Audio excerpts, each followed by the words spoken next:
Everyone, this is doctor Joicy from Satyam homeopathy. So ఈ వీడియోలో మనం ఎపిస్టాక్సిస్ అంటే ఏంటో చూద్దాము. ఎపిస్టాక్సిస్ అంటే ఏంటి అంటే గనక బ్లీడింగ్ ఫ్రమ్ ద నోస్ అన్నమాట. మనకి ముక్కులో నుంచి రక్తం కారటాన్ని మనము మెడికల్ టర్మ్ లో ఎపిస్టాక్సిస్ అంటాము.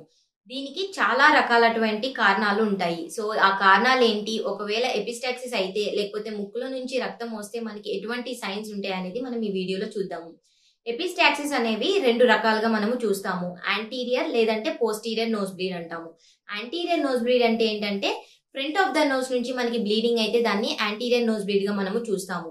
పోస్టీరియర్ నోస్ బ్లీడ్ అంటే పోస్టీరియర్ ఆఫ్ ద నోస్ అంటే బ్యాక్ ఆఫ్ ద నోస్ నుంచి కనుక మనకి బ్లీడింగ్ అయినట్లయితే దాన్ని పోస్టీరియర్ నోస్ బ్లీడ్ గా మనము చూస్తాము. సో ఈ ముక్కులో నుంచి రక్తం కారటం అనేది చాలా కారణాల వల్ల మనకి జరుగుతుంది. ఆ కారణాలు ఏమై ఉంటాయి అనేది ఇప్పుడు చెప్తాను. సో ఫస్ట్ కారణం ఏంటి అంటే నోస్ పికింగ్. నోస్ పికింగ్ అలవాటు ఎక్కువగా ఉన్న వాళ్ళు కాన్స్టెంట్ గా నోస్ పిక్ చేస్తూ ఉంటే గనక మీకు ఈ నోస్ బ్లీడ్ అనేది రావటం అనేది జరుగుతుంది. దాని తర్వాత మ్యూకోజల్ ఇరిటేషన్, మీకు ఫుడ్ స్మెల్ ఎలర్జీస్ ఉన్న వాళ్ళు, లేకపోతే పాలన్ వల్ల, లేకపోతే డస్ట్ వల్ల, డస్ట్ ఎలర్జీ ఉన్న వాళ్ళు, మీకు ఈ నేసల్ క్యావిటీ యొక్క మ్యూకోజా అనేది ఇరిటేట్ అయిపోవటం వల్ల మీకు నోస్ బ్లీడ్ అనేది జరుగుతుంది. లేకపోతే వార్మ్ ఎయిర్ లేకపోతే డ్రై ఎయిర్ కి కనుక మనం ఎక్కువగా ఎక్స్పోజ్ అయ్యి కాన్స్టెంట్ గా ఎక్కువసేపు మనం డ్రై ఎయిర్ లో ఉన్నట్లయితే కనుక మనకి క్రస్ట్ లాగా నేజల్ క్యావిటీలో ఫామ్ అయిపోయి మనకి నోస్ బ్లీడ్ అనేది రావటం జరుగుతుంది. లేకపోతే ఇన్ఫెక్షన్స్, ఎటువంటి రెస్పిరేటరీ ట్రాక్ ఇన్ఫెక్షన్స్ లో అయినా కానీ మనకి నోస్ బ్లీడ్ అనేది జరుగుతుంది. లేకపోతే గనక మనకి సైనస్ ప్రాబ్లం ఉన్న వాళ్ళు, సివియర్ సైనసైటిస్ ప్రాబ్లం ఉన్న వాళ్ళు, మనకి ఇన్ఫెక్షన్ ఎక్కువ అయిపోవటం వల్ల మనకి ఈ నోస్ బ్లీడ్ అనేది వన్ ఆఫ్ ద సైన్ గా మనము చూస్తాము. లేకపోతే ఇన్ఫ్లమేటరీ డిసీజెస్ ఉన్న వాళ్ళలో మనము ఈ నోస్ బ్లీడ్ అనేది ఎక్కువ చూస్తాము. లేకపోతే నోస్ లో ట్యూమర్స్ వచ్చినప్పుడు కానీ, లేకపోతే పాలిప్స్ వచ్చినప్పుడు కానీ మనము చూస్తాము. లేకపోతే కామన్ కాజ్ ఏంటంటే ట్రామా. ఎవరైనా మనకి నోస్ మీద బ్లో జరిగినప్పుడు, లేకపోతే ఎవరైనా మనకి గట్టిగా తగిలినప్పుడు, మన నోస్ కి దెబ్బ తగిలినప్పుడు ఈ నోస్ బ్లీడ్ అనేది మనం కామన్ గా చూస్తాము.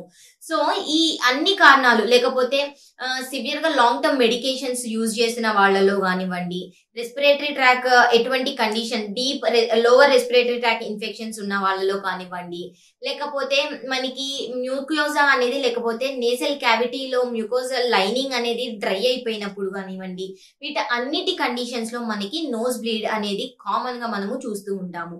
సో ఈ నోస్ బ్లీడ్ అంటే మనకి కంటిన్యూగా బ్లీడింగ్ అయిపోతుందని కాదు. కొన్ని కేసెస్ లో, కొన్ని సివియర్ కేసెస్ లో మనకి కంటిన్యూగా బ్లీడింగ్ అవుతుంది. కొన్ని కేసెస్ లో కామన్ గా ఏం జరుగుతుందంటే కొంచెం అమౌంట్స్ ఆఫ్ ద బ్లడ్ అనేది మనకి బయటికి రావటం అనేది జరుగుతుంది. సో సివియర్ గా ఎవరికైతే బ్లడ్ వస్తుందో వాళ్ళు కంపల్సరీగా డాక్టర్ ని కన్సల్ట్ అవ్వాల్సి ఉంటుంది.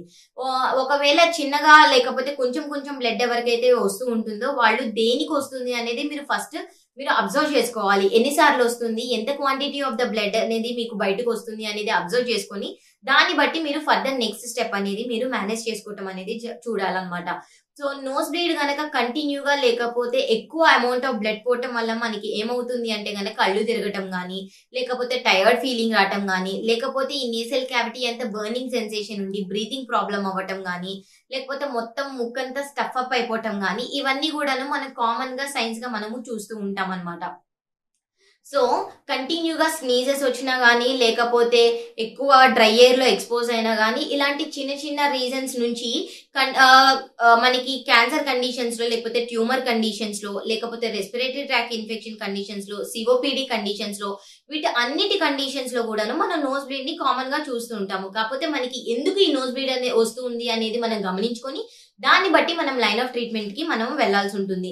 ఇది మెడికేషన్స్ తో మేనేజబుల్ కాదా అనేది డౌట్ ఉంటుంది. సో ఇది మెడికేషన్స్ తో కంప్లీట్ గా మేనేజబుల్. కానీ ఎలా మేనేజ్ చేయాలి, ఎంత లైన్ ఆఫ్ ట్రీట్మెంట్ ఉంటుంది, ఎంత డ్యూరేషన్ ఆఫ్ కోర్స్ అనేది ఉంటుంది అనేది మనము డిపెండింగ్ అపాన్ ద కండిషన్ మనము గమనించాల్సి ఉంటుంది. Depending upon the underline cause అన్నమాట.